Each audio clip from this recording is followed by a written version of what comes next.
qalinjabinteydii aad iyo aad baan u faraxsanahay. Muuqaalkan waxaan si gaar ah ugu duubayaa hooyadii macaan, hooyo sidaad arkaysid saaka oo qalinjabinteydii macaan aad iyo aad baan u faraxsanahay. Muuqaalkan waxaan rajaynayaa anigoo faraxsan inuu adiga hooyo macaan beerka u jiifo oo ku faraxsan ilmahaaga guushiisa inuu kusoo gaadho hooyo. Dhammaan asxaabta ku xiran page-kayga amba TikTok-tayda amba sidoo kale YouTube channel-kayga waxaan idinka rajaynayaa inaad noo soo ducaysaan. Saaka waxaan duubi doonaa muuqaal aad iyo aad u qurux badan, muuqaalkaas oo ah ardaygu marka uu qalinjabinayo waxa uu kala kulmo xafladda dhexdeeda iyo dhacdooyinka cajiibka leh oo loogu tago hoolka. Sidaad arkaysaan saaka sawirkaa quruxda badan ayaan ku labisanahay.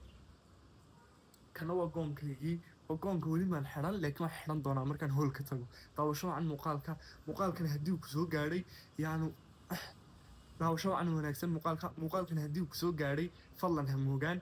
Sidoo kale YouTube channel-kayga ayaan muuqaal soo dhigayaa, isagana fadlan waad soo check garayn doontaa.